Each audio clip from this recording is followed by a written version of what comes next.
Bueno, buenos días. A ver si vamos apareciendo, faltan 2 o 3 minutos para las 8.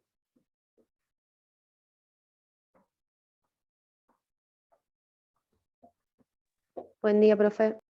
Buen día.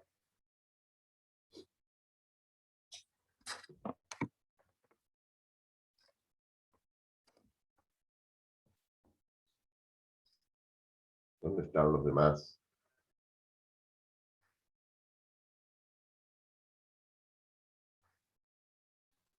Buen día.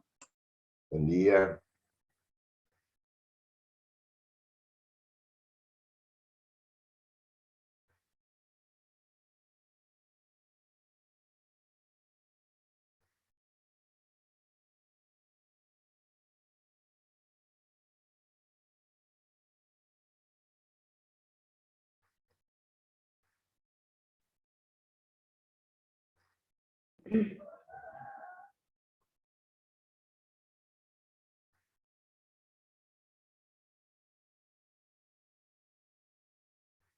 Bueno, vamos a esperar que aparezca alguno más. Pido disculpas, ayer me fue imposible.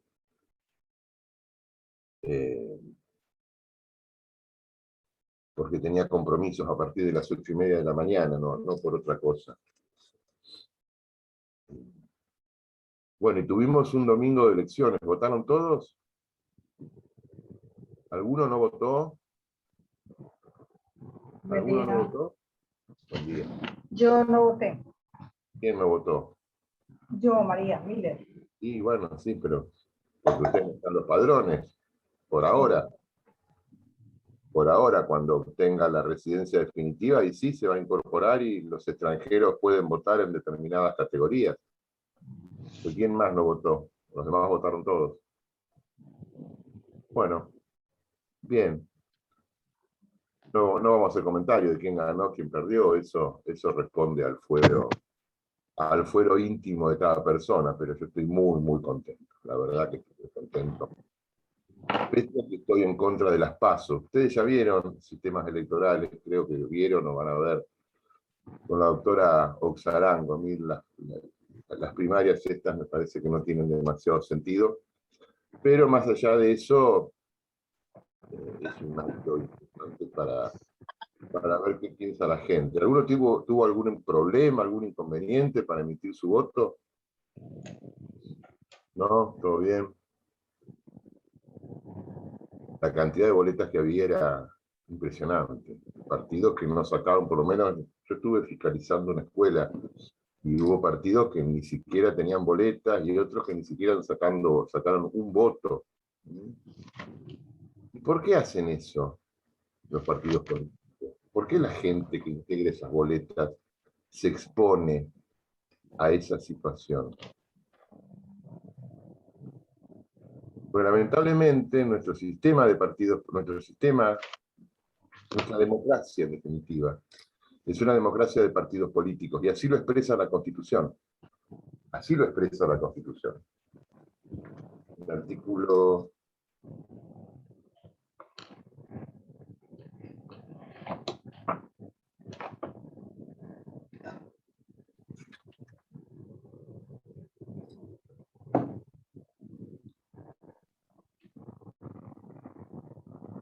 38 dice: los partidos políticos son instituciones fundamentales del sistema democrático. Su creación y el ejercicio de sus actividades son libres dentro del respeto a esta Constitución, lo que garantiza su organización y funcionamiento democrático, la representación de las minorías, la competencia para la postulación de candidatos a cargos selectivos, bla, bla, bla. La competencia para la postulación de candidatos a cargos selectivos.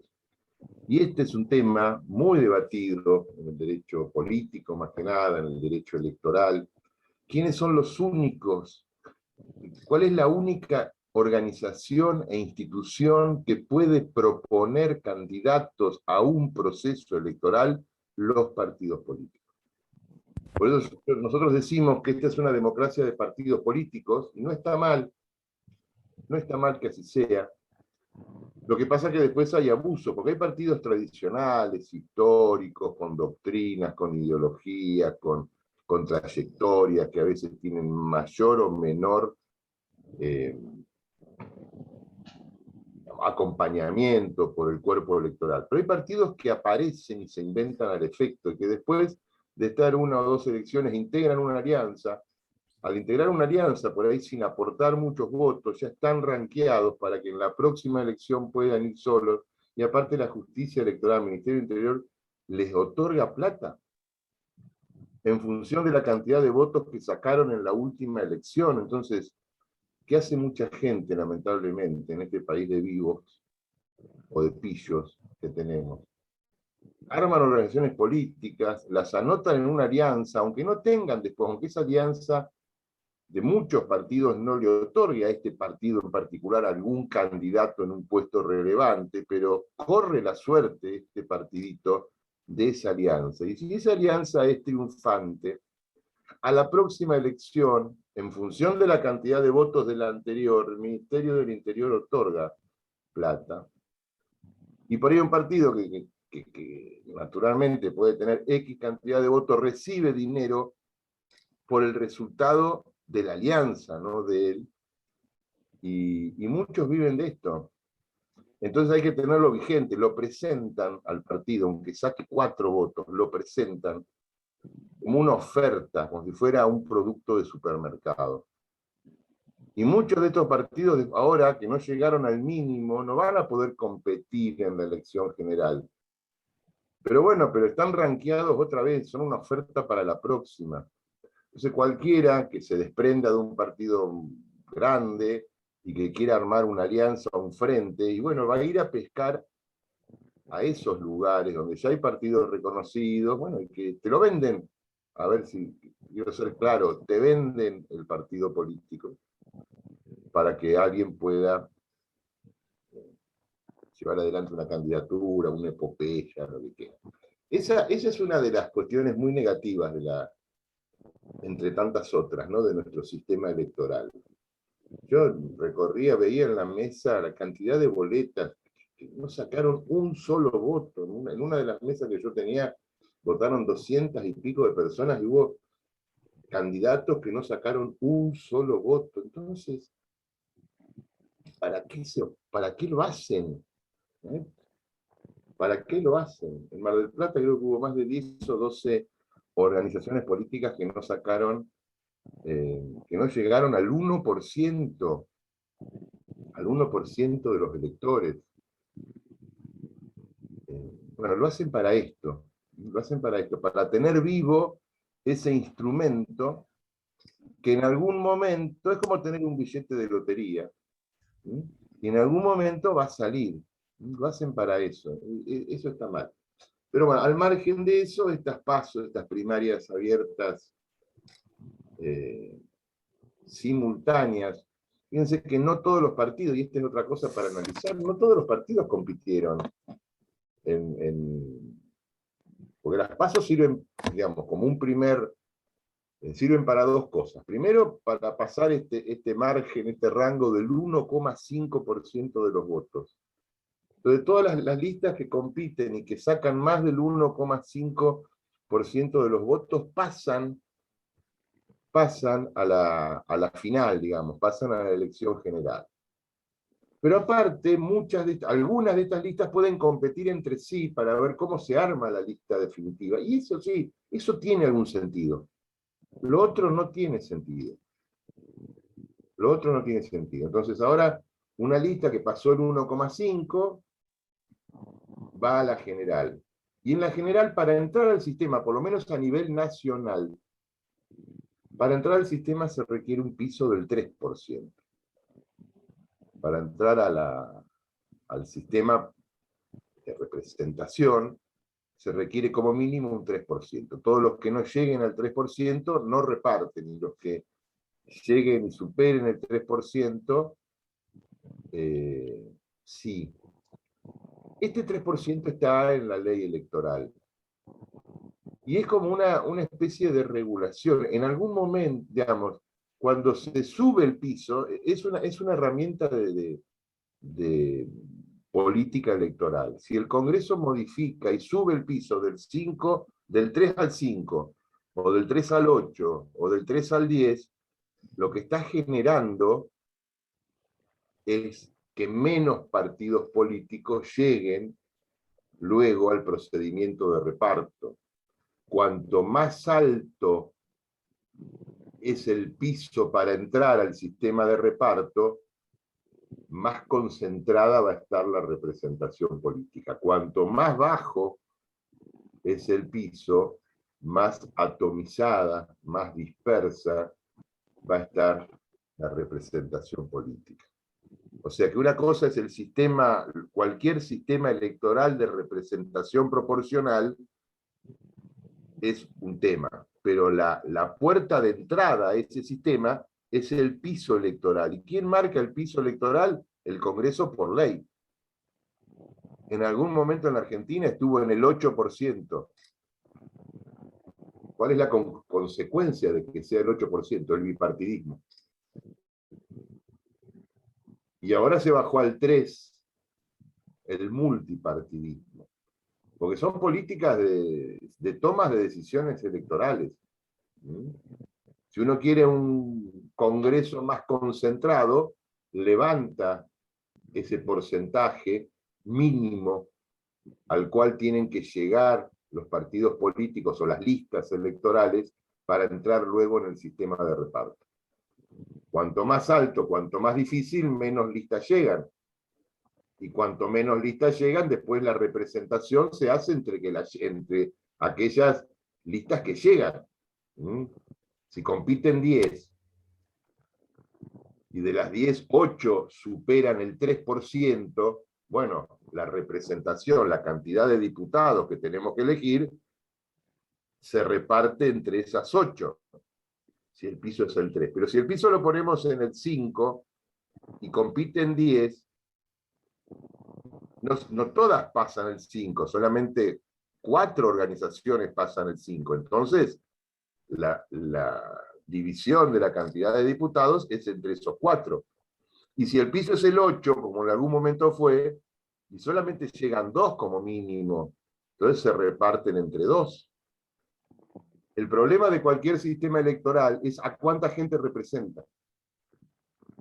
Los problemas de los sistemas electorales es a cuánta gente representan.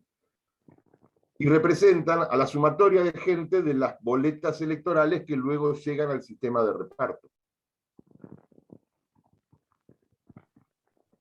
Si en esta última elección hubo 30 boletas, pero de las cuales 15 no llegaron al 1,5, participan ahora en la general las 15 que sí lo pasaron.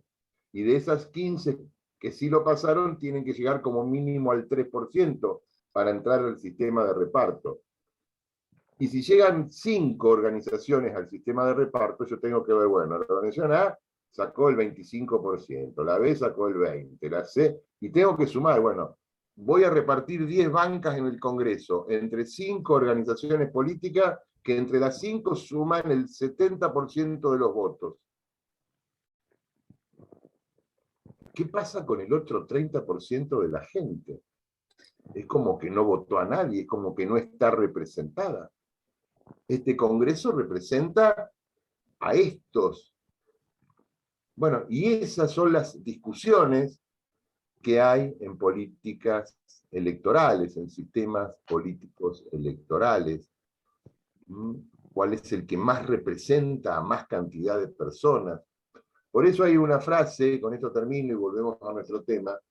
Yo hice un posgrado, una vuelta, hace muchos años en sistemas electorales, y la verdad son apasionantes porque se ven todas estas cuestiones, ¿no? Que no ocurren solamente acá, ocurren en todos lados. Y el profesor siempre decía que no hay sistema electoral inocente. No hay sistema electoral inocente. ¿Por qué? Porque los sistemas electorales los hacen los órganos legislativos. Los órganos legislativos están integrados por personas que llegan a ese órgano legislativo a través de un sistema electoral. Y es muy difícil que dentro de ese órgano legislativo el que llega a través de un sistema electoral cambie sustancialmente ese sistema por otro, mediante el cual él no podría ingresar a ese órgano legislativo. Nadie cierra la puerta con llave y tira la llave después por la ventana. Entonces, muy difícil que en un órgano legislativo se cree un sistema electoral que sea dañino o perjudicial para los propios integrantes del órgano legislativo que tienen que renovar periódicamente para poder llegar al mismo, ¿entienden? Entonces, por eso decía el profesor, no hay sistema electoral inocente, todos tienen alguna cuestión, el piso, este porcentaje de entrada, la organización de las listas, ahora aparece la igualdad de género, en otro momento eran cuestiones más corporativas. Bueno, hay una variedad en los procesos históricos de los sistemas electorales, encontramos variedades de sistemas. Bueno, y ustedes el domingo pasado vieron este sistema de representación proporcional, que a nivel nacional, la boleta nacional, en la boleta de los diputados nacionales, a nivel nacional se llama sistema de representación proporcional DONT, D apóstrofe H-O-N, DONT. Pero a nivel provincial, que eran las otras dos boletas, la de senadores provinciales y la de concejales, a nivel provincial y local, pero regidos por la ley electoral de la provincia de Buenos Aires, porque en nuestro federalismo, cada provincia tiene su propio sistema electoral, y no son todos iguales. En nuestra provincia de Buenos Aires, el sistema de representación proporcional se llama Hagenbach, no es DONT, es distinto. En la provincia de Buenos Aires es Hagenbach, por este autor alemán que lo creó, o sistema del cociente electoral. A nivel nacional se llama DONT. O sea, la base es la misma. Ambos son de representación proporcional. Uno es variante DONT y otro es variante Hagenbach, que son distintos. Por supuesto que el que saca más votos va a ganar. El problema son qué pasa con los últimos lugares, cuál es el más justo, cuál es el más representativo. Si tuviéramos un pizarrón y estuviéramos en la facultad, les haría unos esquemitas para ver si llegamos a alguna definición al final de todo esto. Pero sepan que no son todos iguales. En nuestro federalismo, cada provincia determina para sus elecciones locales un sistema electoral particular. Fíjense si no, Santa Cruz o Formosa, qué casualidad, ¿no? Santa Cruz y Formosa, sistema de ley de lemas. Parecido al que se usa en Uruguay. Ya lo veríamos si yo tuviera que dar sistemas electorales. Pero bueno, les dejo las inquietudes, porque primero hay que saberlo, y segundo que puede ser parte del examen. Bueno, siendo 8:15, vamos a arrancar con lo que yo quería hablar de la última clase, el martes de la semana pasada, que era este tema de la igualdad. Estamos avanzando temas de igualdad. Yo les decía que la Constitución, como gran avance, digamos así, revolucionario, diríamos, en 1853 establece la igualdad ante la ley, que es esencial en un sistema republicano, porque la igualdad ante la ley, que nosotros la incorporamos en el siglo XIX, ya viene como argumento reivindicatorio desde el siglo XVIII, cuando los primeros sistemas se plantan frente a las monarquías absolutas, lo que se buscaba era libertad e igualdad. Y ya ser igual ante la ley era revolucionario, pero hace 200 años. Ahora me parece que nos queda corto, nos queda corto.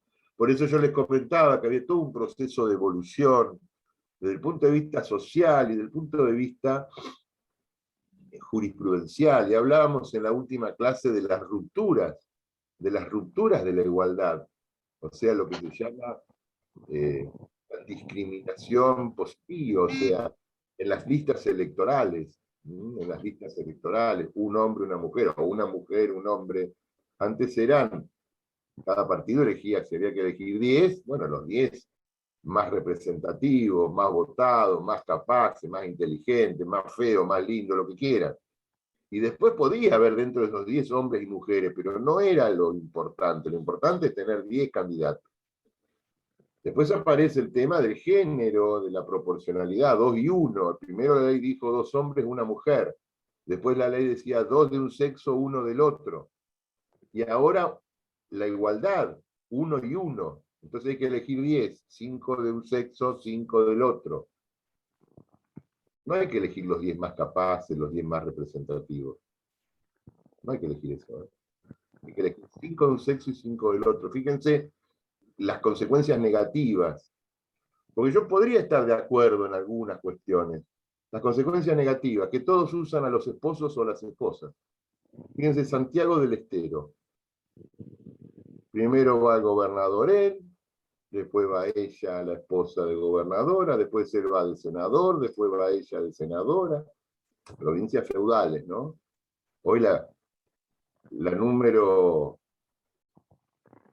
2 en la sucesión presidencial es el presidente alterno del Senado. Número 1, presidente alterno del Senado, y la esposa del gobernador de Santiago del Estero, una señora que debe ser muy buena señora, pero el único mérito que tiene es ser la esposa del ex gobernador. Se cambian entre ellos, y eso pasa en muchas provincias. En muchas, y en todos los partidos políticos, no es de uno en particular, en todos, en absolutamente todos. Entonces, por un lado tenemos una justa reivindicación, por otro lado tenemos la forma de encontrarle la trampa a la reivindicación, poniendo al marido, a la esposa, al hermano, al hijo, al pariente. Y eso está mal. Está muy mal. Pero se mantiene el principio de la igualdad. La ficción de la igualdad. Y como no tenemos después para completarlo, encontramos la trampa. Pero no en un partido político, muchachos. En todos. Y de los que compitieron, tanto en Juntos por el Cambio como en el Frente de Todos, se usan estos argumentos. Soy más claro. Se usan estos argumentos para cumplir con la ley de cupo. Una vergüenza. Una vergüenza. Pero bueno, volvamos a lo nuestro, volvamos a esta cuestión de romper la regla de la igualdad para generar mayor igualdad. Y yo les quería contar esta historia que es real, que la publicó Carlos Santiagonino en su libro Fundamentos de Derecho Constitucional hace muchos años. El tema era así, década del 60 en Estados Unidos. La década del 60 en Estados Unidos fue muy tumultuosa. Y en el ambiente universitario mucho más, mucho más. Esto se centra en la Universidad Estatal de California, en la Escuela de Medicina, pero de la estatal, porque ustedes han visto a través de las películas siempre las historias así tan lindas, pero de las universidades privadas, de Yale, de Oxford, de Harvard, de Tampa. Esto pasó en la estatal, que son tan buenas o más buenas que las privadas. Y en la Escuela de Medicina, lo que sería nuestra facultad de medicina, bueno, ellos le dicen escuela, ubicado en California, década del 60. ¿Qué pasaba con los universitarios? Bueno, no querían ir a Vietnam, se escapaban. El caso más, que bueno, no era universitario, pero el caso más expuesto de la época es ese gran boxeador, Cassius Clay, que se convierte, se hace musulmán, empieza a llamarse Ali, no me acuerdo, Muhammad Ali, y cambia de religión y su religión le impedía enrolarse, pero bueno, iban a buscar soldados a donde había. ¿Dónde había? El enrolamiento forzoso en las universidades. Y las universidades fueron muy violentas, muy, muy violentas en la década del 60 en Estados Unidos, muy violentas. Pero ¿qué pasaba en California en ese momento? Ciudad de Los Ángeles, ciudad multirracial de Los Ángeles. ya en ese momento. Había una gran población blanca, pero había una gran población creciente afroamericana, lo que le decimos negros, es más fácil decirlo, oriental y sudamericana. Mucho guatemalteco, centroamericano, y de Sudamérica mucho ecuatoriano, pero más que nada mucho centroamericano y por supuesto mucho mexicano, que rodeaban los barrios menos privilegiados, digamos, de la ciudad de Los Ángeles. Y el sistema de salud pública se alimentaba básicamente de los médicos recibidos de la Escuela de Medicina de la Universidad Estatal, porque los que se recibían de alguna escuela de medicina de universidades privadas, por lo general ya tenían una salida laboral en centros de salud privados, pero los que se recibían de las universidades estatales, en este caso en Los Ángeles, su primero, mayoritariamente, como pasa acá, que no está mal, sus primeros empleos son en la salud pública. ¿Y dónde iban a la salud pública? A las zonas de frontera, a las unidades sanitarias más... todavía no había el seguro médico que pone, no sé si Clinton o Obama, no había seguro médico. Estados Unidos tiene un sistema de salud muy complejo, muy caro para algunos, o para todos, ¿no? Y el Estado se hace cargo de algunas cosas y no de todas. No es como el nuestro. Pero bueno, entonces los médicos recién recibidos iban a las unidades sanitarias, esos hospitales de emergencias médicas, que los vemos también en las películas, los hospitales de emergencias médicas en las afueras. ¿Y quiénes están en las afueras? Mayoritariamente el afroamericano, el oriental, el sudamericano. Pero esta escuela de medicina, ahora paramos ahí, volvemos a la escuela de medicina, tenía cupo de ingreso.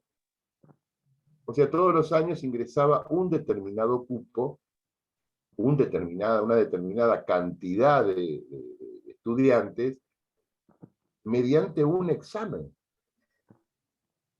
Entonces había cupo y examen. Supongamos que fuera 1000 el cupo, 1000 ingresantes por año, había que dar examen, y por ahí se anotaban 3000, pero solamente ingresaban 1000. ¿Y quiénes ingresaban? Los estudiantes provenientes del sistema educativo, o privado, o público, pero mayoritariamente de raza blanca, que tenían más años de estudio, que tenían mejor formación y preparación, y que atravesaban ese examen de ingreso mucho más fácil que los aspirantes que venían de otros sistemas educativos en la misma ciudad, pero de menor calidad, o que no podían acceder a su preparación, y que mayoritariamente eran de raza negra, asiática o centroamericana. Entonces entraban 1000, por ahí se recibían, a los 4 o 5 años se recibían 700, pero de los cuales el 85% eran de raza blanca y el 15% de minorías étnicas, y esos médicos recién graduados, la mayoría no quería ir a trabajar a esas unidades sanitarias de emergencia, que atendían la emergencia de las minorías raciales en aquel momento. Hoy, mayorías raciales en el anillo poblacional que rodea a Los Ángeles y a los grandes centros urbanos de ese lugar. Entonces no tenían médicos para esas unidades sanitarias o centros de emergencia, porque los médicos que proveía el sistema mayoritariamente no querían ir ahí, porque había mucha violencia, porque les pegaban, porque los lastimaban, porque los mataban, y porque había mucha violencia interracial en la década del 60. Recuerden las famosas panteras negras, o los grupos violentos de ambos lados, porque después venía la violencia del otro lado.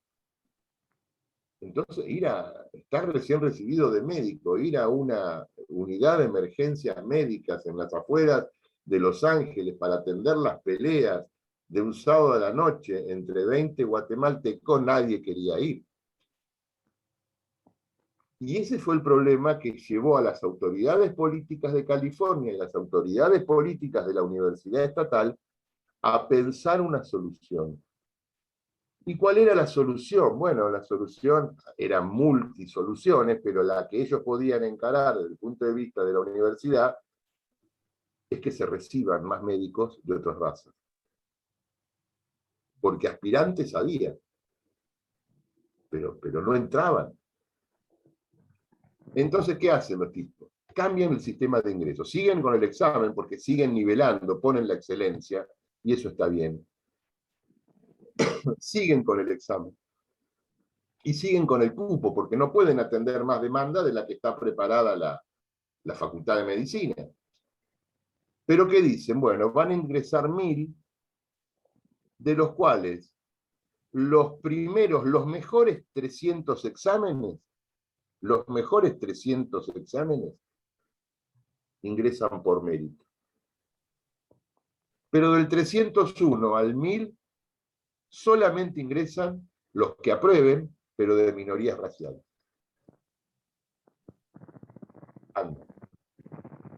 Rompen la regla de la igualdad. Viene la inscripción, supongamos 3000 aspirantes para 1000 cupos. Vienen los exámenes, los 300 mejores, repite lo que venía pasando, de los 300 mejores, el 85% respondía a chicos de raza blanca que venían de escuelas privadas de California, y el 15% a los de minorías raciales, bueno, más acomodados, que podían tener un acceso mejor a la educación. Pero del 301 para abajo, todos eran o afroamericanos, o asiáticos, o centroamericanos. Y aparece el problema. ¿Cuál fue el problema? El 301.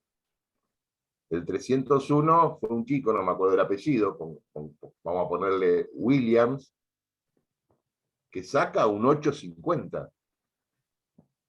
Pero con 850 quedó 301. Pero ¿quiénes van a ingresar del 301 para abajo? Los mejores exámenes de las minorías interraciales. Y el mejor había sacado un 825. Y de ahí para abajo. Y él, sacando más nota, quedó afuera. Él, sacando mejor nota, quedó afuera por ser blanco. Y el que del 301 para abajo sacaron peor nota que él, pero respondían a la consigna, a la premisa de que ingresaban las minorías interraciales. ¿Qué hicieron acá? ¿Qué pasó? Bueno, acá rompieron la regla de igualdad.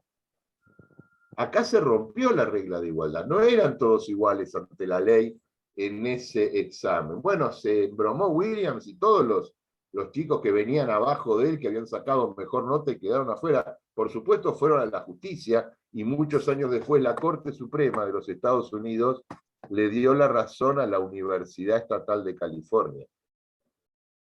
Seguramente Williams habrá ingresado al otro año, me imagino.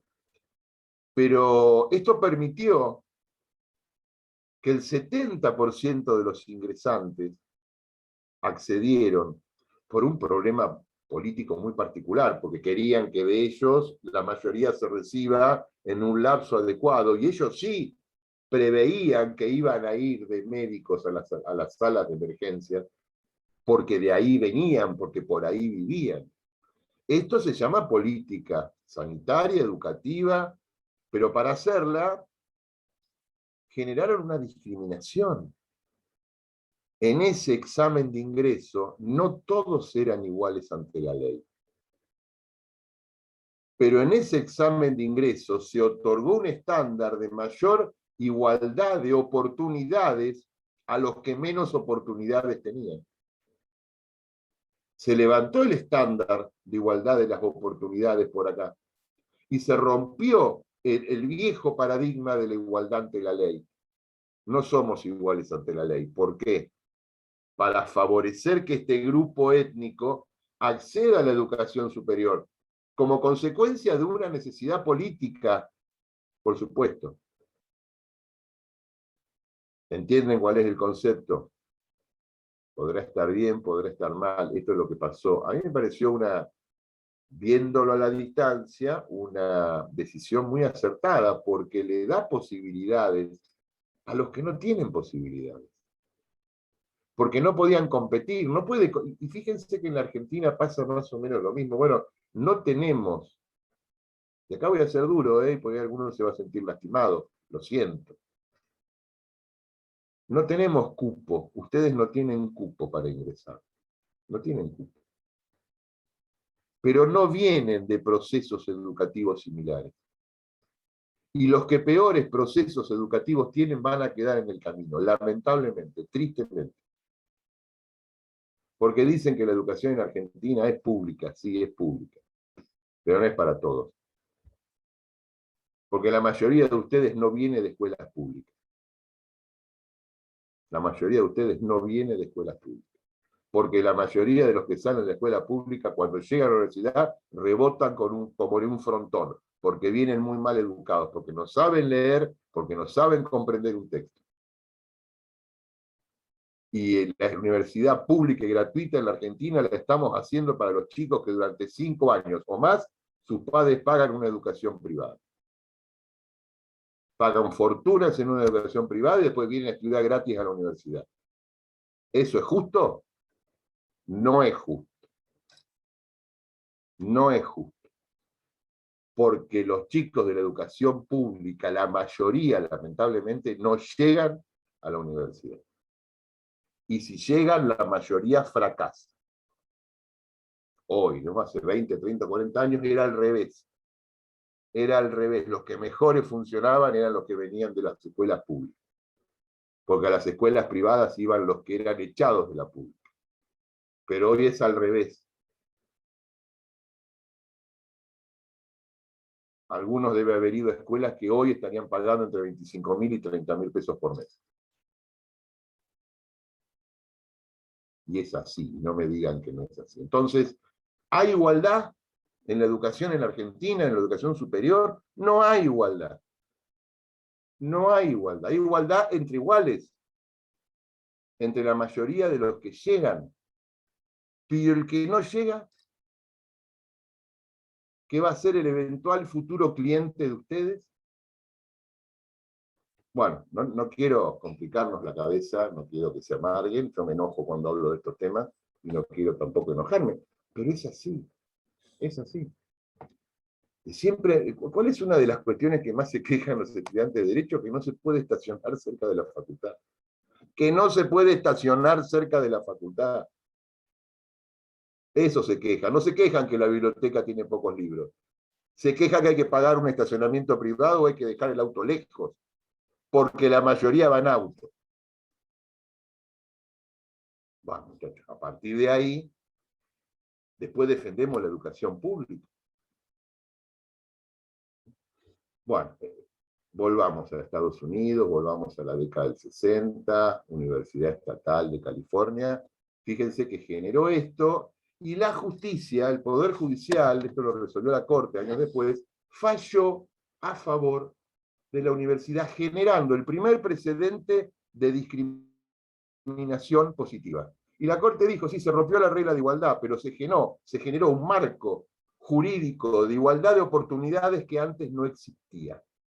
Un marco de igualdad de oportunidades que antes no existía. ¿Preguntas, dudas sobre este tema? ¿O sobre cualquier otro? ¿No? ¿Están enojados por lo que les dije? Me encantaría que estén enojados. ¿Algún enojado? No, yo creo lo mismo que usted, profesor. O sea, yo creo que las personas, es lo que dicen, tenemos una universidad pública, pero no todos llegan a la universidad pública, porque no todos tienen el mismo sistema educativo. Y eso es re lamentable, porque mi mamá es abogada y estudió en una secundaria pública y pudo recibirse de abogada en la facultad pública. Pero hoy en día un chico que viene de la escuela pública no tiene las mismas herramientas que un chico que viene de una escuela privada. Y eso es lamentable, porque todos pagamos impuestos para que funcione la escuela pública y no funciona. Y claro, aparte ese chico por ahí va de 180 días por año que tendría que estar escolarizado, va a 120. Y el que va a la educación privada, en vez de 180 días, por ahí hace 200, porque tienen contraturnos, tienen un montón de cosas. Entonces, si yo te saco por cada día que vos estudias en la pública, yo te saco otro día de ventaja porque estudio en otro lado, al final del camino voy a estar más preparado.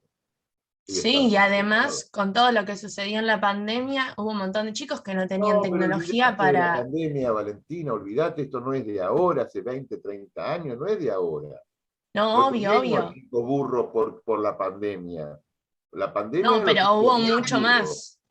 Pero Hizo esto hace... mucho más. Sí, En mucho menor tiempo. En menor En cantidad de tiempo realidad, hizo perder un montón de tiempo, en de realidad no es años. que ¿qué no más quiero hizo que más, hagan? no hizo más, lo que hizo es que la gente lo viera más, no es que hizo más, hizo que la gente quizá ahora quiera ver las cosas, pero en realidad la desigualdad viene de hace mucho tiempo, no es algo que sucedió en la pandemia, o sea, es lo que la gente quiere ver y decidió abrir los ojos ahora, no es algo que sucedió más o menos. Igual la Por lo menos consecuencia de 25 años. Por lo menos igual la 25. consecuencia de la pandemia va a verse, o del año, de estos 2 años, va a verse dentro de 5 o 6 años, no se va a ver ahora. Ujú. Sí, señores. Sí, señores. Yo tuve no sé si la suerte o la desgracia. Yo cuando entré a la Facultad de Derecho, yo terminé el secundario, bueno, voy a deschavarme, yo terminé el secundario en 1978. Ese año tan trágico de fin de año, ¿no? La Navidad del 78 fue trágica, porque casi Argentina entra en guerra con Chile, fue una Navidad terrible. Y yo en el 78, a principio de año, mi papá me dice, bueno, ¿qué vas a hacer? Está pensando, terminás quinto año. Yo digo, yo quiero ser, mi viejo era escribano, yo quiero ser escribano. Le dije, bueno, tenés que estudiar, tenés que entrar a la Facultad de Derecho, tenés que estudiar. Y era con examen de ingreso. Historia universal, no argentina, historia universal y filosofía. Entonces, bueno, yo tuve esa suerte.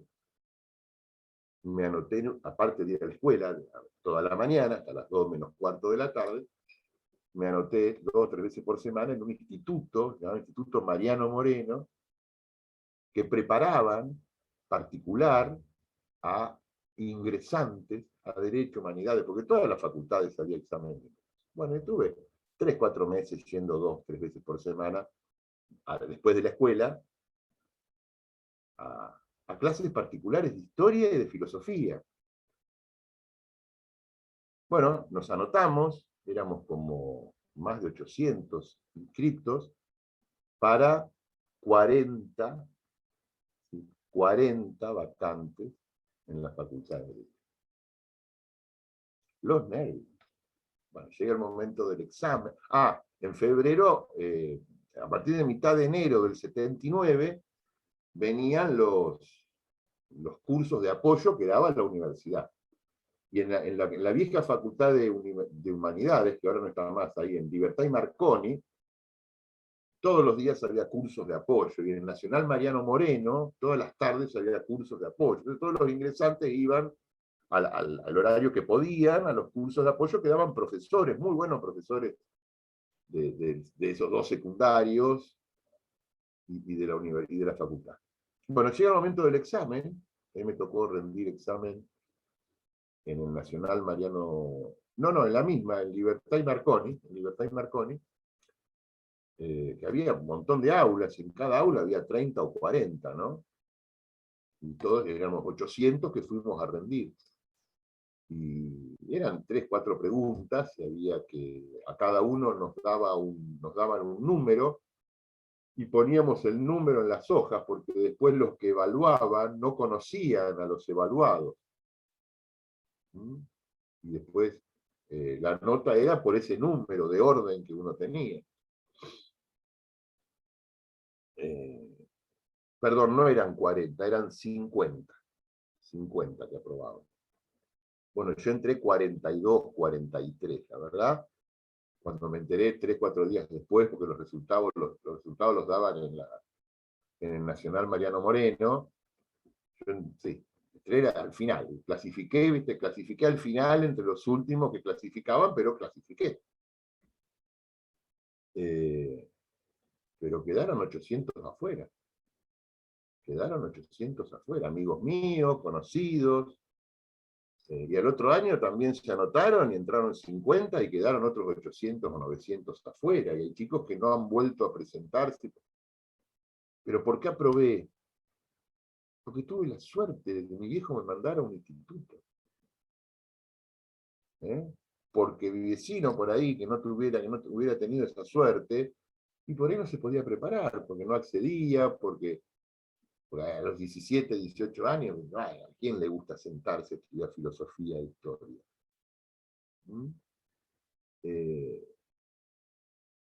Y bueno, empezaron las clases, yo justo en marzo, en vez de iniciar las clases, me fui a hacer el servicio militar, pero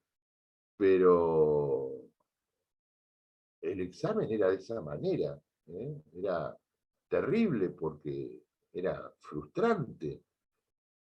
Y aparte generaba diferencias, porque yo al haber aprobado ser uno de los 800 y pico, ya te ponían en un pedestal distinto, y está mal. Entonces vos mirabas al que ingresó como par, y mirabas al que no ingresó como alguien distinto que no podía ingresar. Espantoso. Espantoso. Bueno, años después viene la apertura en la Facultad de Derecho. Se quita el examen de ingreso. Hoy a la distancia, después de hacer más de 30 y pico de años que me recibí, lamentablemente tengo que decir que mi grupo, mi clase, mi generación, cuando nos recibimos sabíamos mucho más derecho de lo que van a saber ustedes cuando se reciben. Muchísimo más. Y no porque hayamos tenido mejores profesores, sino porque los niveles de exigencia eran distintos. Y ustedes no tienen los niveles. Nosotros no nos ponemos en exigentes como se ponían con nosotros. Es terrible, ¿no? Entonces se rompen estas reglas de la igualdad, permanentemente. Por supuesto que puede haber excepciones. Por supuesto que puede haber excepciones, pero, y yo no lo digo focalizado en ustedes porque no los conozco. No los conozco, no sé de dónde vienen, no sé dónde hicieron el secundario, ¿no? Pero la mitad de ustedes no va a aprobar. Y eso que somos tiernos. Si fuéramos normales, el 80% de ustedes no aprueban. O más. ¿Entienden? Entonces apelamos a la responsabilidad del alumno. Igual sabemos que hasta tercer año en la carrera de Derecho hay mucha deserción, muchísima deserción. ¿Qué pasa el tercer año? Bueno, ahí empieza a entender un poco de qué se trata esto. Bueno, vamos a parar acá, ya bastante pálidas para esta primera parte del... Profe, perdón, antes de cortar, ¿le puedo hacer una pregunta? Sí, señor, la que usted quiera. Pero recién cuando contaba, ¿no?, que le tocó hacer el servicio militar. Un clásico es que por el hecho del servicio militar, mucha gente deja sus estudios. ¿Usted cómo pudo arreglarse con eso? Perdón, es una pregunta por ahí fuera de la materia, pero ¿Cómo pude arreglarme? No, porque primero en ese momento era obligatorio el servicio militar, ¿no? Y segundo, porque el decano de la facultad era el doctor Luis María Gámez, en ese momento era integrante de la Cámara Civil, de las mejores cámaras civiles que hubo en Mar del Plata. Gámez, Solari Rumana y Tomás.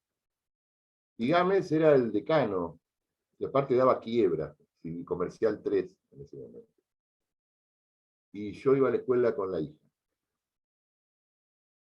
Entonces le digo a la hija, mi amiga, le digo, tengo que hablar con tu viejo, hablar con el viejo Gámez, era hablar, estaba Clinton, Obama, Alberto, bueno, y después venía el decano de la Facultad de Derecho, un respeto que hoy no existen esos respetos. Entonces hablo con Luis María y le digo que me tenía que ir a hacer el servicio militar. En ese momento el servicio militar era una cosa complicada. Argentina no sabía si entraba en guerra en diciembre del 78, enero, febrero, marzo del 79, Entonces a los colimbas te trataban, subías al colectivo, no te cobraban el boleto. Ibas a tomar un café a la peatonal, no te cobraban el café. Era distinto. No sé si bien o mal. Entonces le digo, mire doctor, me tengo que ir a hacer servicio militar, pero no se haga problema, cuando salga del servicio militar me viene a ver. Y yo entré en abril del 79, salí a fines de marzo del 80, y lo voy a ver, y se acordaba, por supuesto. Y me dice, bueno, mañana venga y empiece a cursar. Y yo fui al otro día, empecé a cursar y estaban los listados. Pero todos, no era una cuestión personal, todos los chicos que se iban al servicio, es más, la Facultad de Derecho en el 82 tuvo varios chicos que, habiendo ingresado, porque todavía era con examen de ingreso, volvieron de Malvinas y arrancaron a estudiar a mitad del 82, y hay varios de ellos que se recibieron, no voy a hacer nombres, pero hubo 3 o 4 combatientes de Malvinas que siguieron estudiando Derecho, y que ahora, bueno, son abogados, algunos prestigiosos, otros más o menos, de nuestra comunidad local. Pero bueno, había que pedir eso, y no había un sistema institucionalizado, había que llegar a hablar con una autoridad y decirle que me voy a hacer la colimba, y bueno, y el que entró, porque bueno, yo cuando me fui a servicio militar le di una gran alegría al que había quedado primero, de su primer suplente, el número 51, un amigo mío, el cual el doctor no voy a hacer el nombre tampoco, que ingresó, porque bueno, creo que yo y otro más, ingresaron 2 o 3, porque 2 o 3 nos habremos ido al servicio militar, y ellos que quedaron afuera pudieron entrar. Era dificilísimo. Era muy complicado. Yo no creo que debería haber sido así.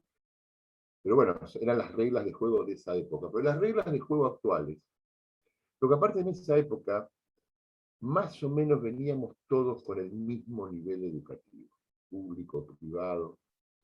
Hoy la diferencia es abismal. Hoy la diferencia es abismal. Digamos que yo los voy evaluando de otra manera, ahora con este sistema, no, pero yo habitualmente cuando doy clase, les hago leer un texto, hago que me olvido mi constitución, y le digo, fulanito, lee tal artículo, menganito, lee tal artículo. Y yo cuando empiezan a leer en voz alta frente a los demás, no leerlo demasiado, sé de dónde vienen, cómo les va a ir. No necesito el examen. Porque el que no puede leer en voz alta un texto, el que no sabe dónde poner las comas, los acentos, los puntos aparte, los puntos seguidos, viene muy flojo. Por eso hay que leer en voz alta, y hay que leer. La única forma que tenemos de poder incorporar vocabulario es leer, y leer en voz. Agarren y lean frente al espejo. Y a ver si comprenden, si aparte de toda la preocupación que le ponen para leer sin cometer errores de dicción, comprenden, porque la lectura y la comprensión van de la mano, son simultáneas, no es que uno lee y después comprende. Uno va comprendiendo a partir de que va leyendo. Y yo sé que muchos de ustedes eso no lo van a poder hacer. Tristemente. Tristemente. Y que no es culpa de ustedes. No es culpa de ustedes. Pero entonces, el que viene con esas herramientas tan flojas, donde se encuentra con una universidad, una facultad de Derecho que le pone que acá no aprueba, acá no se aprueba ni por apellido, ni por trayectoria, ni por esto, ni por lo demás allá, acá se aprueba por conocimiento, y donde la vara la subimos 2 o 3 centímetros, empiezan a rebotar, entonces tenemos que bajar la vara, pero bajar la vara no es hacerles un favor, no es hacerles un favor. ¿Eh? No es, ay, pobrecito, se va a frustrar el nene. Frustrate y vení después. Entonces hay que levantar la vara, un término razonable. Bueno, ¿cuál es la vara que le ponemos para que vayan a un ciclo distinto, a una materia distinta? Bueno, esa es la gran discusión nuestra de los docentes, que no tienen por qué involucrarse ustedes. Bueno, paramos 5 minutos, me hago un café y seguimos con algún otro tema. Espero que vuelvan todos, que no desaparezcan.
Bueno, volvamos. Volvamos. Bueno, ¿algún comentario? ¿Alguien quiere hacer algún comentario? Me gustaría escuchar a aquellos que no hablan nunca, que son bastante anónimos.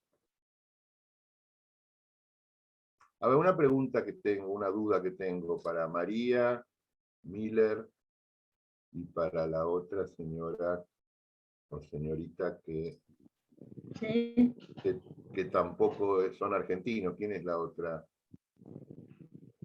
María, ¿vos de dónde eras? yo soy de Colombia. ¿Y quién más tenemos de afuera? Yo, profe. Gracias. ¿De dónde sos vos?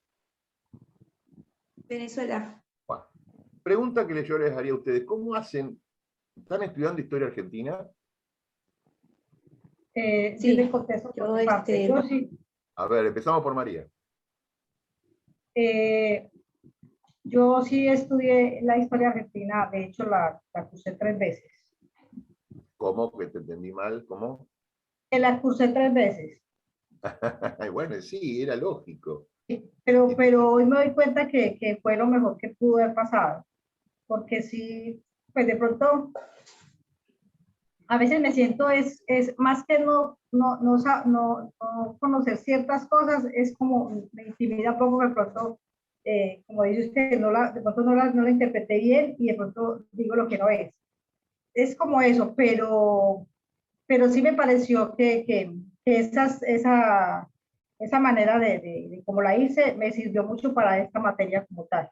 Pero por Porque cuando supuesto, yo digo, lo escucho hablar a usted, veo que sí, que realmente es una herramienta bastante interesante, que en un momento yo dije, como extranjera, ¿será que es de aquí voy a llegar y aquí voy a quedar? Igual por la edad, yo ya tengo 50 años y pues hacía muchos años no estudiaba, pero me siento una mujer inteligente y que me gusta, entonces me no, yo esfuerzo. digo específicamente historia, porque esta materia es como que surge, como que nace, como que sale de las entrañas de la historia. Quien no conoce la historia argentina difícilmente pueda comprender el origen y la evolución de nuestro derecho constitucional. ¿Y vos, Gracia?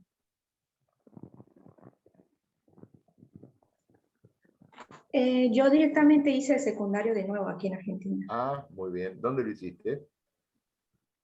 Lo hice en la noche, en la media 3.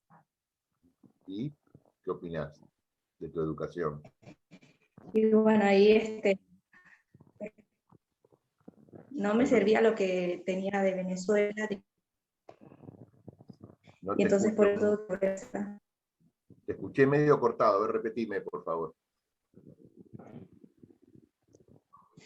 Pues como yo ya cuando vine para acá ya no me servía mucho lo que había, sí me sirvió bastante lo de allá, pero igual tenía que saber historia de Argentina y todo lo demás, entonces empecé a estudiar de nuevo, pero en la noche, y empecé la secundaria desde cero.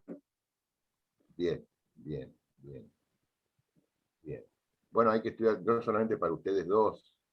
Primera recomendación para todos, volver a repasar y a releer la historia argentina, porque ahí vamos a comprender el origen, esto que nosotros le decimos la grieta ahora, que es nuestra realidad.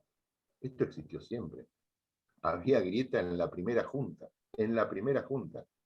no entre la primera junta y lo que había y el virreinato. Dentro de la primera junta ya había problemas. O sea, la historia, la triste historia argentina, estamos peleados todos contra todos.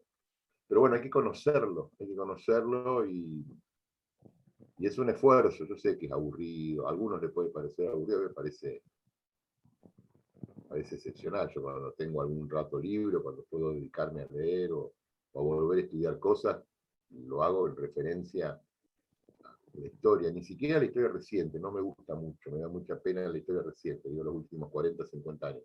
Pero sí la historia a partir de las invasiones inglesas en adelante, es una historia interesante y que sirve de fundamento para ver, bueno, ¿por qué tenemos tal o cual institución? ¿De dónde viene? Fíjense que un libro base que yo les recomendaría para leer, para arrancar a leer, es Las bases y puntos de partida para la organización nacional, que es Juan Bautista Alberdi. Leerlo a Alberdi, conocerlo a Alberdi, leer la biografía de Alberdi, y leer esa obra magnífica que se llama Bases y Puntos de Partida para la Organización Nacional. Me repite por favor el nombre de la base, ¿y qué me dice? Bases y Puntos de Partida para la Organización Nacional. Es un libro que sirve de fundamento, de antecedente cercano a nuestra Constitución Nacional. Y ya lo vamos a ver, no tenemos tanto tiempo, porque Alberdi ya planteaba algunos de los problemas que tenemos ahora, ¿no? Los problemas que tenemos ahora no llegaron de Marte y de Venus, llegan de lo profundo de nuestra historia. Pero bueno, entonces recomendación para todos, leer historia argentina, o estudiar. ¿Qué vamos a ver ahora? Vamos a ver un tema medio aburrido, que se llama clasificación de normas constitucionales. Yo lo doy siempre de este libro, es un tratado de teoría constitucional del doctor Vanossi, de quien tengo el gusto de haber sido alumno.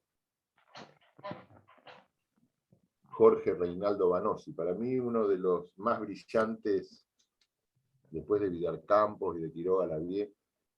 Pero bueno, Vidal Campos y Quiroga Lavie se dedican mucho más a la cuestión pedagógica, son más maestros de alumnos, y Vanossi es más maestro de profesores, ¿no? Yo tuve medio autorreferencial esto, pero en mi último concurso que nosotros habitualmente damos, mi anteúltimo concurso, Vanossi era el presidente de la mesa, ¿no? Fui a dar examen, tenía 5 profesores, o 3 profesores, un alumno y un graduado, y Vanossi era el presidente del jurado. Y usted, no, yo ya tenía 30 y pico de años, lo que transpiré, lo asustado y lo nervioso que estaba de dar examen y tenerlo a Vanossi de presidente del jurado, y que te hiciera preguntas. Bueno, por suerte aprobé. ¿Cuánto es el concurso, profe? Y tendrían que ser cada 5 años, no los hacen más, porque ya la Universidad Argentina habría que tirarla a la basura y hacerla de nuevo, ¿no? Es como que no quieren hacer concursos. Se llenan la boca de esta universidad democrática donde se accede por concurso y la carrera docente, ¿no? Graciela, ¿hay carrera docente? ¿Hay exámenes? Bueno, la verdad que cuesta ¿Sí o no? mucho. No hay No hay. exámenes. Nadie quiere competir. No. El profesor me pregunta a mí porque trabajo en concursos docentes. No hay exámenes. Y en pandemia casi no hubo concursos. No, hay exámenes para los cargos más bajos, ayudante de primera, ayudante de segunda, Sí. JTP, o sea, jefe de trabajo práctico, alguna adjuntía, pero ir a una pelea de fondo, competir por la titularidad de una cátedra, sí. No hay, es una mentira, es toda una gran mentira. Bueno, este Vanossi,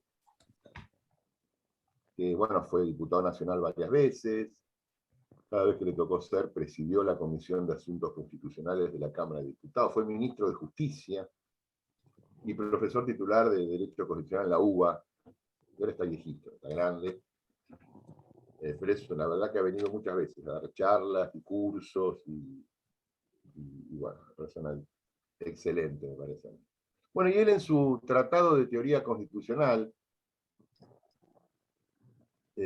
uno de los temas que desarrolla es cómo se clasifica, que esto lo tienen los demás profesores también, los demás libros que ustedes acceden está este tema, cómo se clasifican las normas, porque no todas las normas que integran la Constitución tienen una misión o una función similar. Algunas hacen unas cosas, otras normas están dedicadas a otras cosas. Y él hace una clasificación tripartita de las normas constitucionales, no de nuestra Constitución, en general. Esto es teoría constitucional, y él, que es el estudio abstracto, metodológico, sistematizado de los conceptos constitucionales fundamentales, capítulo de la primera clase, cuya conclusión tiene validez universal. O sea que esta clasificación nos sirve para después agarrar cualquier constitución particular y poder ensamblarla y ver cómo funciona esto. Y él hace una clasificación tripartita. Yo después le voy a sacar una foto a esto y se lo voy a poner en el grupo de WhatsApp, a este cuadro, que yo me guío, no sé si lo ven, este cuadro que yo me guío para darle este tema. El cuadro es el resumen del capítulo anterior que está describiendo esta situación. Pero con el cuadro nos vamos a arreglar bastante bien. Él clasifica las normas, primer clasificación, por su inmediata aplicabilidad. Por su inmediata aplicabilidad. O sea, ¿qué significa? Que la norma está en el contexto normativo de esa Constitución, y la pregunta es, si por su sola existencia en el texto constitucional la puedo aplicar, o si requiero de otra norma inferior que me la ponga en ejecución. Entonces, por su inmediata aplicabilidad, podemos subclasificarla en dos: normas operativas y normas no operativas.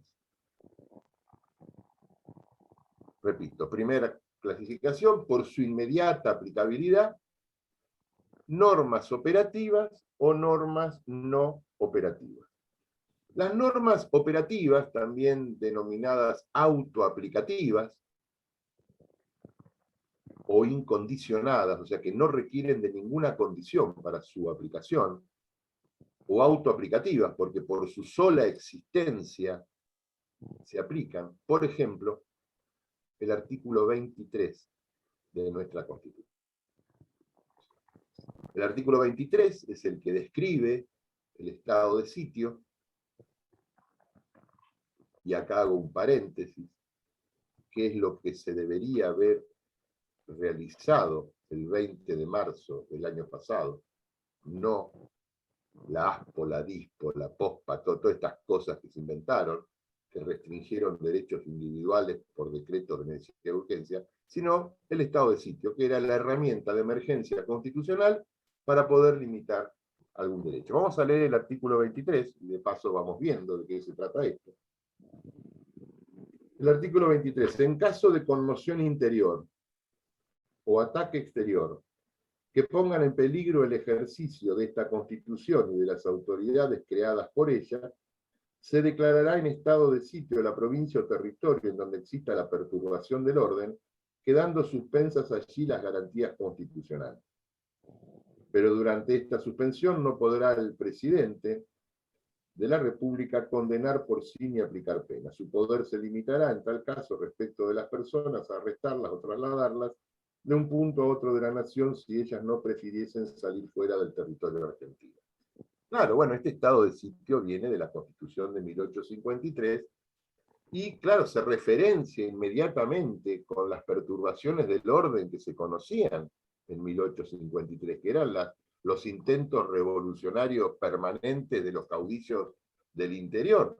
Pero cuando dice en caso de conmoción interior, si nosotros hacemos una interpretación extensiva y teleológica, ¿cuál es la finalidad del estado de sitio? Frenarla, o sea, dos supuestos, conmoción interior y ataque exterior. Bueno, en la pandemia no hubo ataque exterior, pero la conmoción interior no solo es aquella que tiene como finalidad la de deponer a una autoridad. La conmoción interior moderna, eso podía ser hace 200 años, pero la conmoción interior hoy puede ser una crisis financiera, que explotó la bolsa, que reventó el dólar, o que vino la pandemia, o una conmoción callejera, o un reclamo social difícil de contener. O sea, hay muchas formas de poder extender el concepto de la conmoción interior, porque si yo extiendo el concepto de la conmoción interior, puedo, en definitiva, en estado de sitio, una provincia o territorio, pongamos todo el país, y suspender ahí las garantías constitucionales.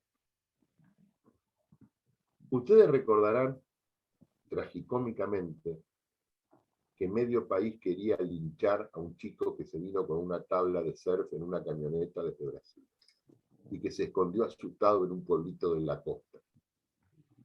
Fíjense la locura que teníamos.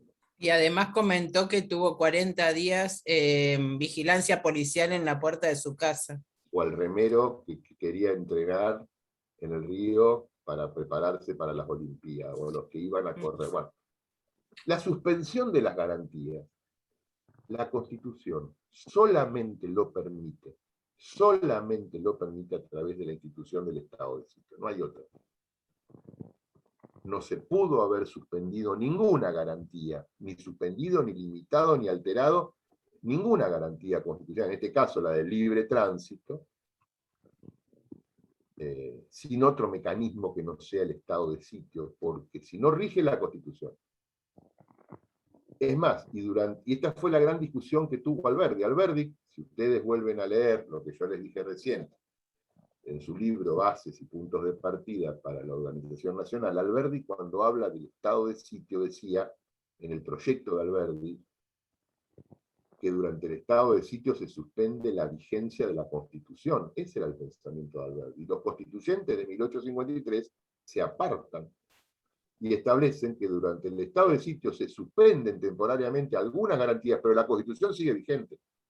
O sea que los constituyentes avanzaron, fueron mucho más protectores que el propio Alberdi. Pero bueno, no hay otra forma. Este artículo 23, al margen del estado de sitio, de todo esto, este artículo 23 nunca fue reglamentado por ley del Congreso. No van a encontrar ustedes en la legislación argentina ninguna ley que reglamente ni una coma del estado de sitio. O sea que cuando hay estado de sitio, el presidente lo declara o en suspensión, digamos, en receso del Congreso, o el Congreso lo establece por ley, y el artículo 23 es plenamente operativo. No queda sujeto a la reglamentación de ninguna norma inferior. Por eso el ejemplo más cabal que tenemos de una norma operativa o autoaplicativa o incondicionada, porque no necesita ninguna condición, solamente se aplica por su propia existencia en el texto constitucional, es el artículo 23. Normas no operativas, también llamadas de aplicación diferida.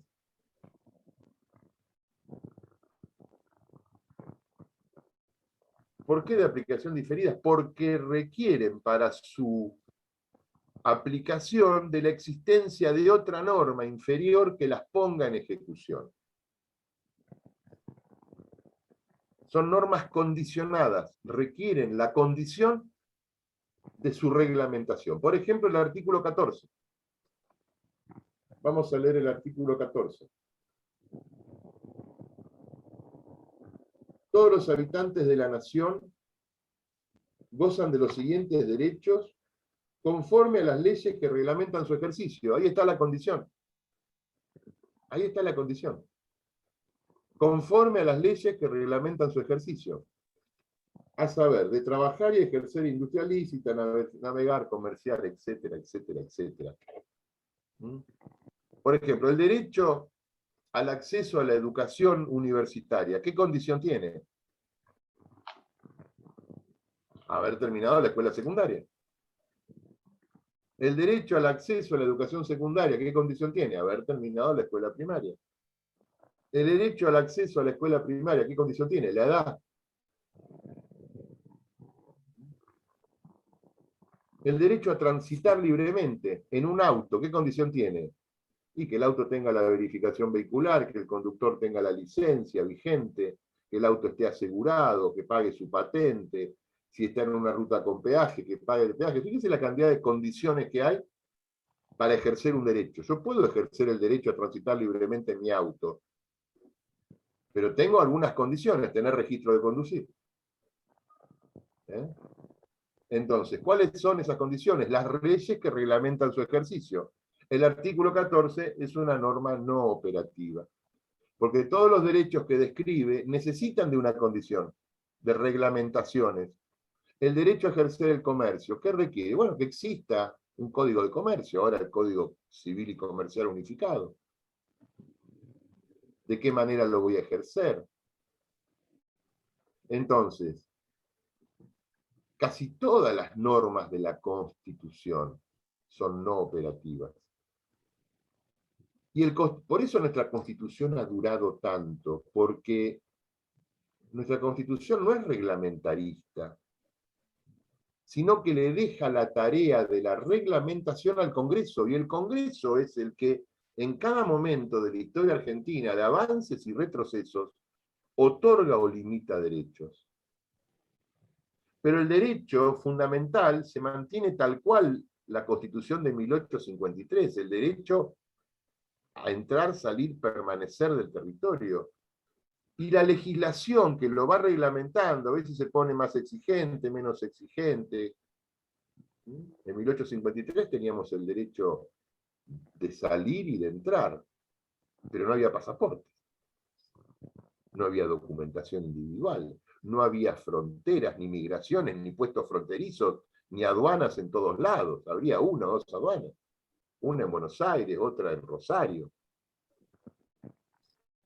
Fíjense cómo el mismo derecho subsiste por más de 170 años y las reglamentaciones de ese derecho van cambiando. Las reglamentaciones van cambiando. Bueno, ¿qué tenemos ahí? Normas no operativas. Normas que son de aplicación diferida por los órganos estatales. Normas que son condicionadas a que exista la ley que las reglamente. Entonces, primera clasificación, por su inmediata aplicabilidad, no operativas y operativas, o en el orden que ustedes quieran poner. Operativas y no operativas, según que se aplican por su sola existencia en el texto normativo, o que se aplican en forma diferida porque viene una ley del Congreso a reglamentar. Hasta acá no hay problema, me imagino.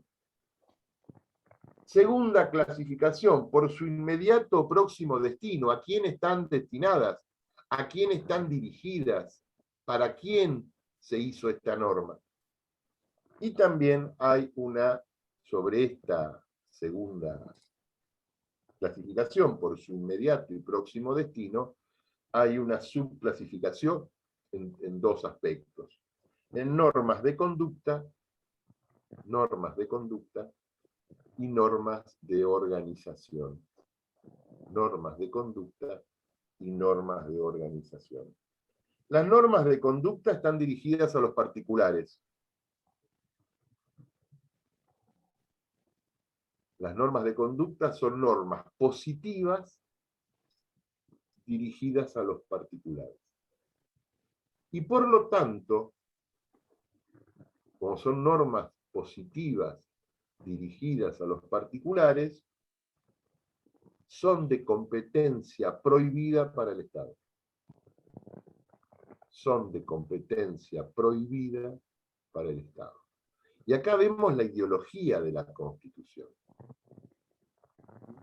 El artículo 18, en su gran parte, es una norma de conducta a los particulares prohibida para el Estado. Cuando dice que el domicilio es inviolable, ¿a quién le está diciendo el constituyente que el domicilio es inviolable? A la policía, al Estado, salvo orden escrita de juez competente. Y me está diciendo a mí particular, me está reforzando mi derecho de propiedad. Cuando dice que nadie puede declarar previo tormento o azote, ¿a quién le está diciendo que no puede hacer algo? Vamos a leer el 18 un poquito otra vez.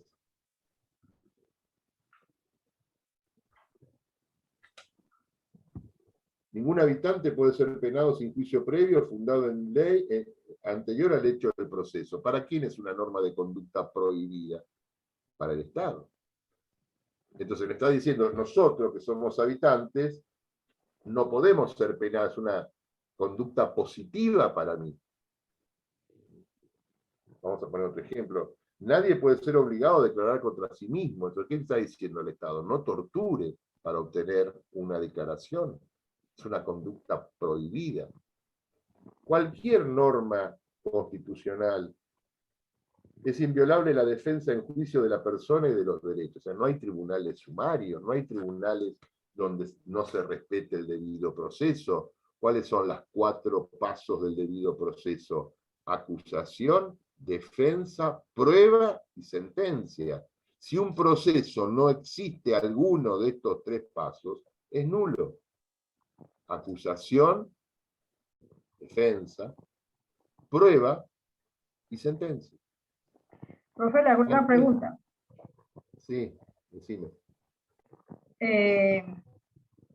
No le digo el nombre de la institución porque no me acuerdo bien, pero bueno, le pongo más o menos un ejemplo. Digamos, en mi caso, yo viví una experiencia con mi hijo y yo me pregunto, ¿quién pone orden ahí? Por decir, yo recién llegué acá a Argentina, vivimos en la casa donde el dueño de esa casa, el hijo pues había estado en la cárcel por robado.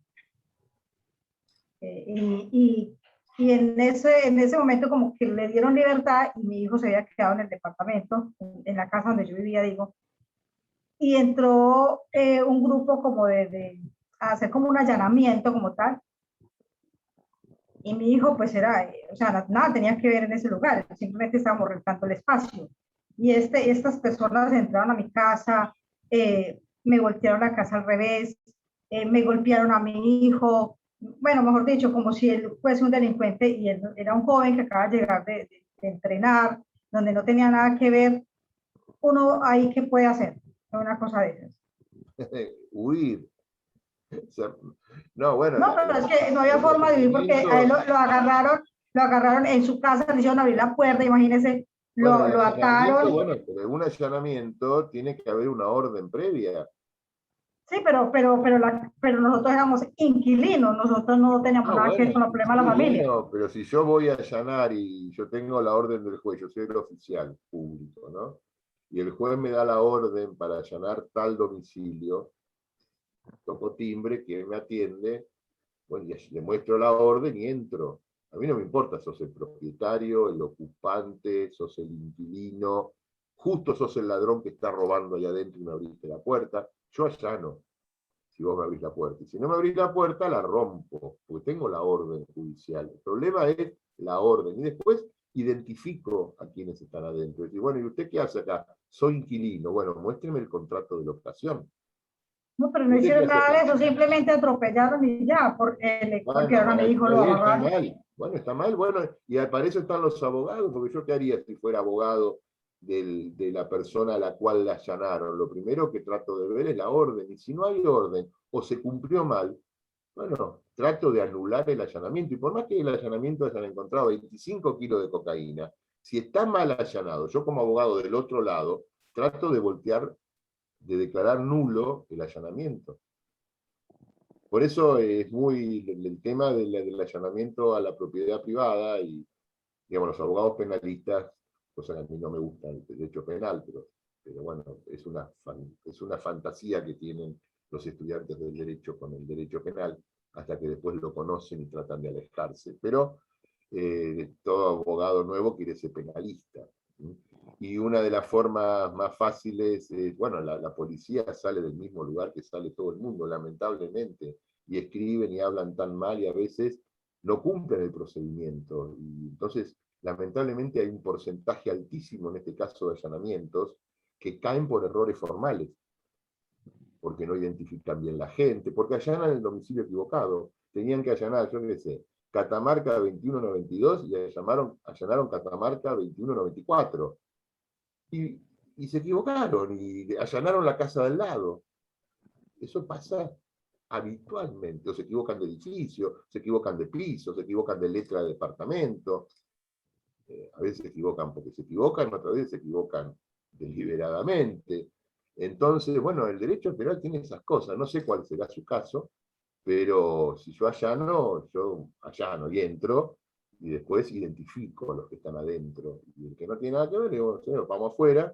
Primero agarro 2 testigos de la calle, digo, los testigos, fuerza pública, me acompañan en todo el allanamiento, y después identifico a los que están adentro. Y si sos inquilina, bueno, mostrás tu contrato de alquiler. Y si hay un menor de edad, bueno, lo pongo a resguardo de una persona, de un funcionario policial, hasta que venga el mayor de edad a cargo del menor de edad. ¿Qué puede hacer? Bueno, para eso están los abogados, pero fíjense que el allanamiento acá es una norma de conducta. Bien, primero, es una norma de conducta para el particular, que nadie me puede entrar a mi domicilio sin orden escrita de juez competente. Pero para el Estado es una norma de organización, que son las que vamos a ver después. Entonces, tenemos normas de conducta que son dirigidas a los particulares. Es el ejercicio de mis derechos civiles, mis derechos políticos. El domingo ejercimos una norma de conducta. Fíjense que si ustedes leyeron el diario, un presidente de mesa en Santa Clara del Mar lo metieron preso. Porque estaba prófugo. Pero el tipo cumplió con... Bueno, ahí me parece, si yo fuera el abogado del preso, para divertirme un poco, para mí deberían haberlo metido preso cuando termina el acto electoral. No a mitad del acto electoral. Porque ese día no se puede detener a las personas.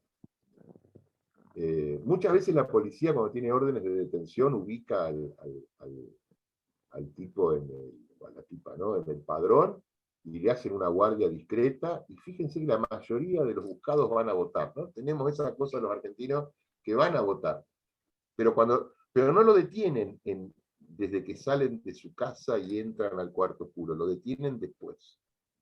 Esa es una correcta detención. A este presidente de mesa, que estaba prófugo por un delito cometido no sé dónde, lo fueron a buscar a la mesa donde estaba presidiendo.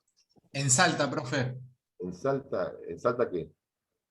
En Salta provincia, en Salta ciudad, había cometido el delito.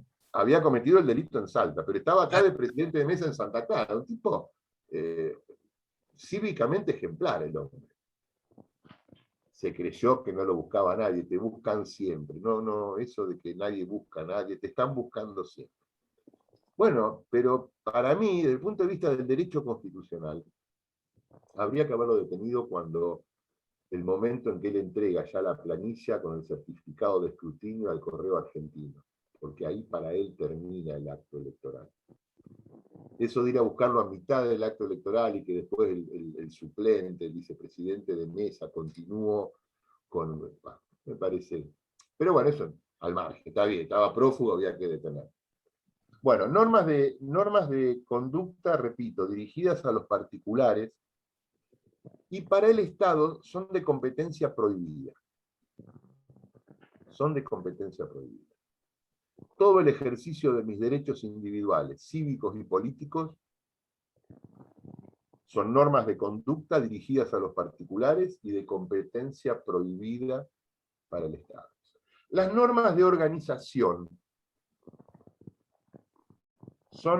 están destinadas a los órganos públicos. Por ejemplo, el artículo 75, atribuciones del Congreso, el artículo 99, atribuciones del Poder Ejecutivo, el 116, el 117, que es la competencia originaria, la competencia de la Corte dirigida al Poder Judicial. O sea, la Constitución tiene muchas normas de organización, las que dicen la edad, los requisitos para ser diputado o senador, las que establecen el sistema electoral, las que establecen la duración de los mandatos, la que establece el procedimiento de elección de presidente.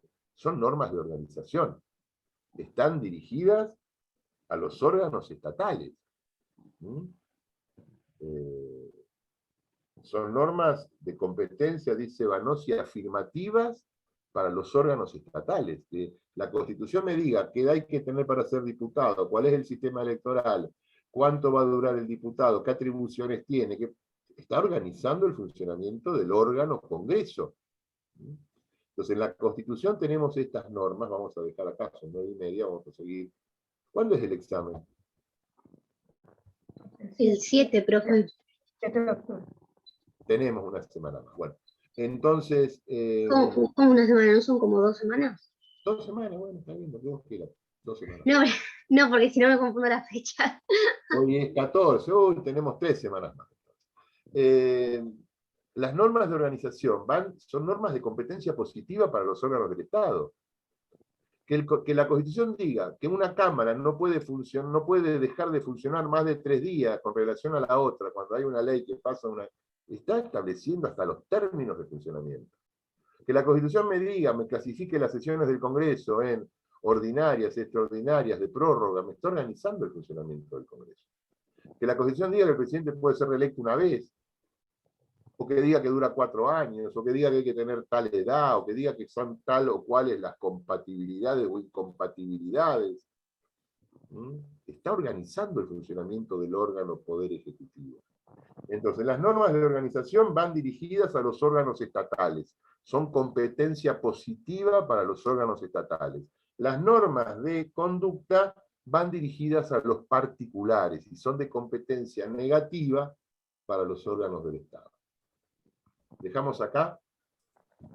Profesor, ¿de qué autor dijo que sacó esta información? No saqué ninguna información. No, perdón. ¿De qué texto? Información, no. El doctor Jorge Reinaldo Vanossi, con B corta, Vanossi. Jorge Reinaldo Vanossi. Después, ahora no, porque yo no voy a trabajar, pero cuando vuelva a la tarde tranquilo, le saco una foto al cuadro y se los paso para que lo vean. Bueno, gracias. Duda? Igual este tema de la clasificación de normas está en todos los libros. Listo, nos vemos entonces. Hasta luego, que tengan buen día. Gracias. Chao, gracias. Chao, profe. Profe, gracias.